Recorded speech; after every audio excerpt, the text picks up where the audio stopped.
Hola, mi nombre es Víctor Ismael Mendoza Cabrera y el día de hoy presentaré un análisis de la película Waltz with Bashir. Bueno, este análisis parte de dos obras fundamentales. La primera es el texto Screen Memory in Waltz with Bashir, y la entrevista de Joran ten Brim, realizada a David Polionsky titulada Animating Trauma, Waltz with the Bashir, de David Polionsky. Waltz with Bashir es una película de animación documental dirigida y escrita por Ari Folman, estrenada el 5 de junio de 2008 en Israel. El primer aspecto dentro de este análisis que me gustaría exponer es la animación.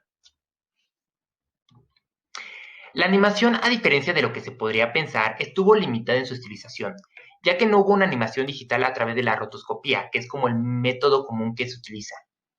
Esta vez utilizó la técnica de animación recortada, utilizando actores pop como modelos para el trazado de gestos y acciones. Este factor hace que la animación posea un carácter intimista. El hecho de que los personajes imiten posturas reales confirma esta verosimilitud que su carácter documental busca representar. Sobre todo la voz, ya que como dice Polionsky, la voz retrata la problemática. Las imágenes no pueden ser reales, pero el testimonio sí lo es. Además, el hecho de que los personajes estén demasiado caricaturizados hace que no sean demasiado expresivos, lo que causa que se empatice poco con ellos. Sin embargo, los personajes de la película tratan de ser un reflejo de la realidad. Por un lado, intentan mezclar lo subliminal de la animación, pero por el otro lado, también intentan retratar con realismo la película mediante sus acciones. Además, cinematográficamente hablando, la animación abre un abanico de posibilidades sobre las tomas y los encuadres desde los cuales el espectador observa la acción. Esto lo sabe muy bien la película. Utiliza recursos como travelings, paneos, close-ups o tomas aéreas de manera tan precisa que parecería una labor casi imposible si se intentara con actores reales.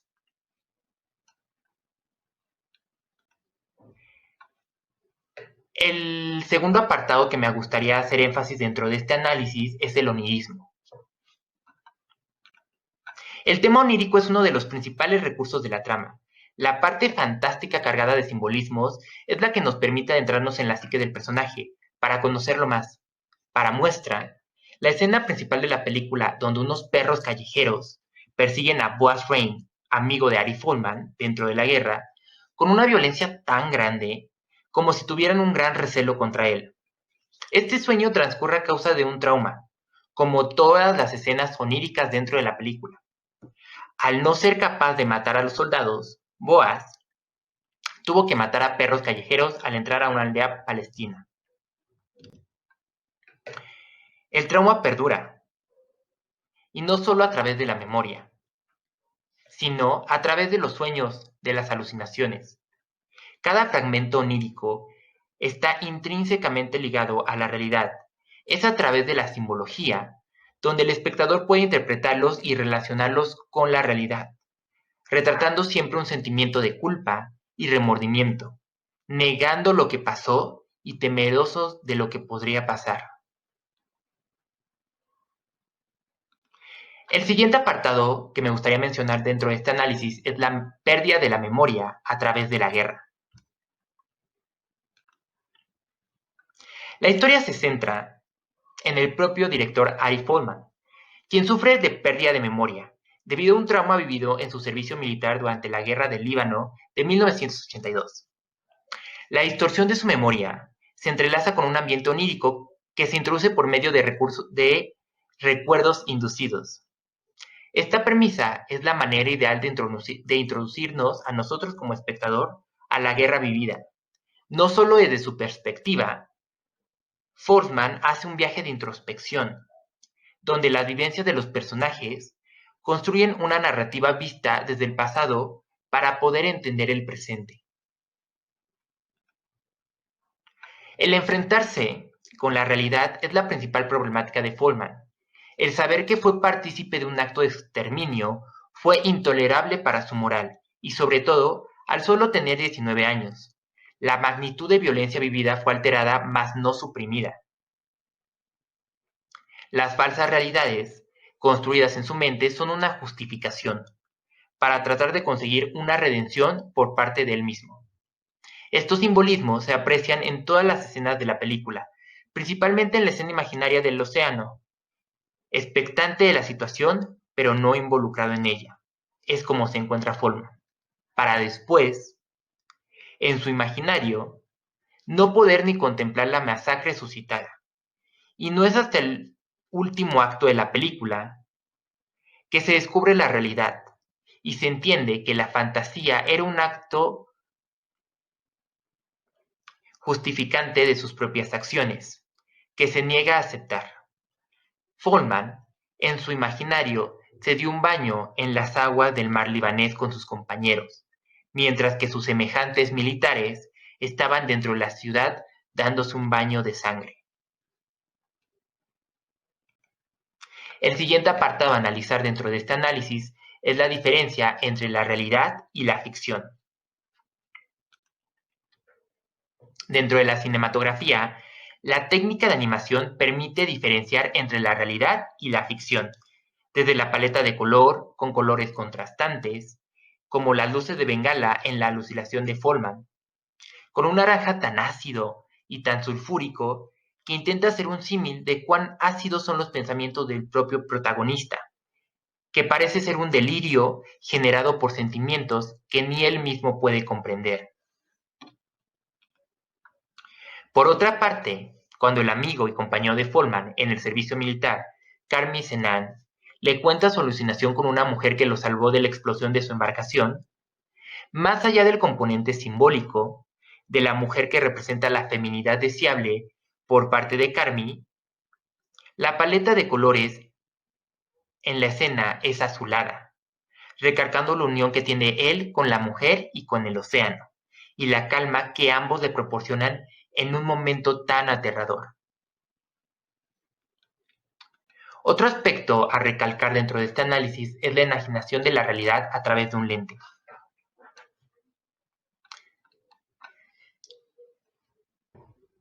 Uno de los testimonios más relevantes a lo largo del documental es el de un fotógrafo. Dicho hombre era encargado de capturar las atrocidades de la guerra. Sin embargo, no le produce remordimiento alguno, disyuntiva explicada por medio de la enajenación de su entorno. Al no ser partidario de ningún bando, no veía el por qué preocuparse por muertes ajenas a su juicio. Sin embargo, en un momento dado, ve cómo militares masacran a los caballos del enemigo. Al contemplar tal atrocidad, se da cuenta que él, al igual que los caballos, no es partícipe del conflicto, pero sí puede tener una consecuencia por ello. Tras saberlo, el fotógrafo cambia su perspectiva de la realidad. Esta analogía está sujeta a un análisis más profundo, mismo que se abarca en el texto, y es el hecho de la enajenación, el cómo el hombre, a través del cine o la fotografía, puede externar lo visto, separándolo de su realidad. Y la propia película se cuestiona si logrará tener un impacto verdadero en la audiencia. O pasará el mismo caso del fotógrafo. La audiencia separará su realidad del entorno de la película. Algo muy preocupante para este tipo de mensajes. Pasemos ahora a la escena final. Por medio de la última entrevista, Folman logra construir esa memoria que había suprimido con una alucinación mostrada en toda la película. Y es precisamente esta la que genera un mayor impacto en el espectador, pues separa la animación de la realidad, deja de construir imágenes para retratarlas.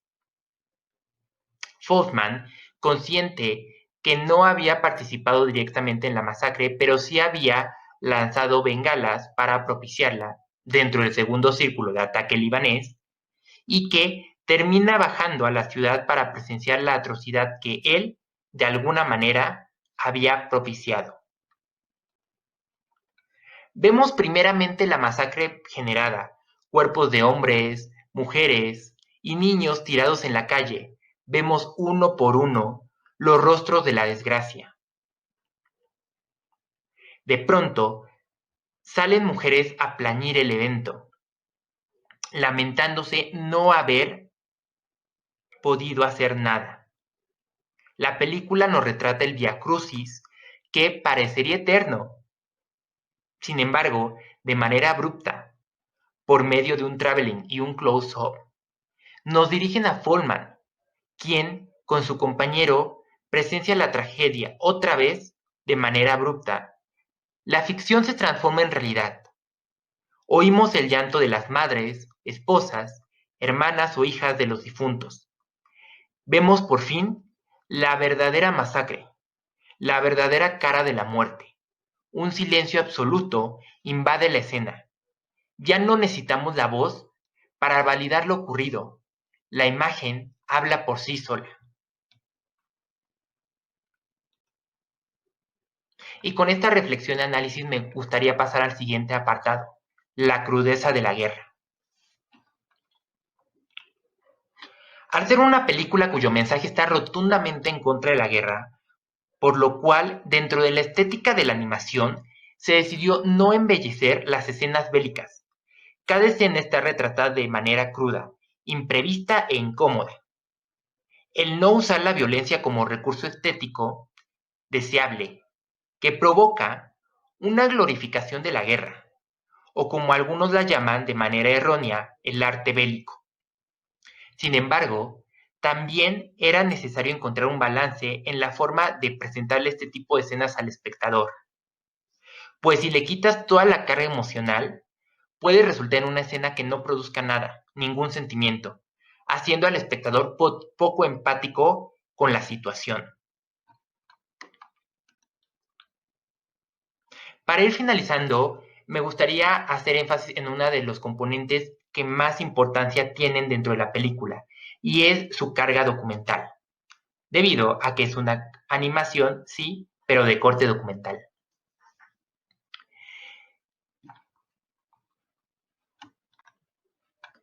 La mayor parte de la película es contada a través de los testimonios, es a través de la recreación de la memoria que la historia puede unir la información y crear una narrativa que nos conduzca a averiguar el principal conflicto. La alucinación de Follman es como si la historia fuera una gran cantidad de episodios. Cada testimonio es una narración totalmente diferente, pero a la vez que se une con las demás, que parte desde una visión propia del autor. Permite tener una imparcialidad de los hechos. Diferentes enfoques de un mismo hecho es lo que proporciona esta historia, que busca profundizar en una realidad tan general para un pueblo, pero a la vez tan individual en su manera de vivirla. Y solo el hecho de que esta animación fuera de corte documental fue lo que permitió tener una objetividad entre tanta diversidad de perspectivas sobre un mismo hecho. Además, a pesar de ser un documental, la animación permite no tener una pretensión sobre poseer la verdad absoluta, ya que se cree que por mostrar una imagen real se está mostrando la realidad, sin contar con las alteraciones y tratamientos que se le pueden dar a la imagen.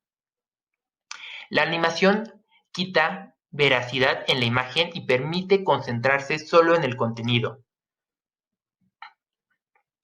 La película trata de presentar una verdad individual, tan verídica como cualquier otra, pero partiendo de los recuerdos, de un punto de vista diferente y específico. Sin embargo, la diversidad de testimonios permite al espectador obtener una idea general del hecho, aplicando el método científico de investigación que dice, a partir de resultados individuales, se obtiene uno general.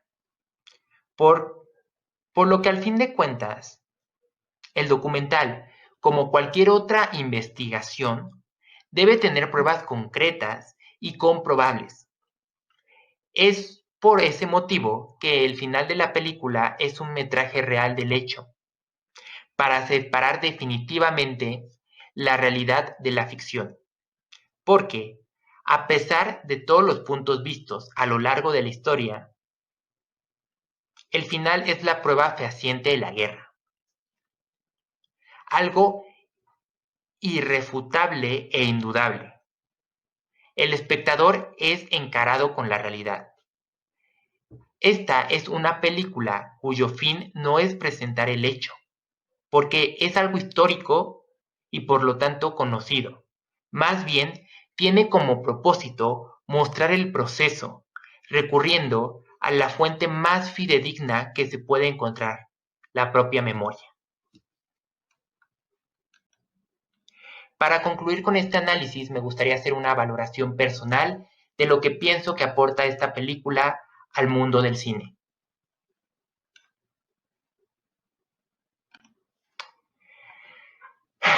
Creo que el formato de documental dentro de animación fue pieza clave para que esta historia pudiera transmitir todo lo que quería decir. La diversidad de conceptos presentados nunca abruma la narrativa. Cada historia y problemática tienen su propio tiempo. Y al contrario, todas se van hilando, porque parten de un mismo problema. La animación en ningún momento le quitó el realismo a la situación. La violencia e injusticia tienen una crudeza genuina. Creo que el éxito fue la utilización de la voz de los narradores. El no anteponer la imagen a la voz, al sonido, logra que la imagen no transmite en su totalidad el concepto. Y por ende, la voz transmite de igual manera todos los sentimientos que la imagen plasma. El incrustar la realidad dentro de la ficción en el desenlace de la historia me parece el punto clave de la narrativa. El sobreponerse a la imagen para contar experiencias verídicas durante la historia, para que al final este choque con la realidad sea una manifestación de que la veracidad no recae en la imagen, como mencioné anteriormente, sino en las vivencias de quienes presenciaron la guerra, y que la memoria, al igual que la imagen, puede servir como recurso para plasmar las vivencias dentro de una temporalidad que no tiene límites, que no tiene tiempo, que no tiene fin. Muchas gracias. Este fue el análisis de la película Waltz with Bashir.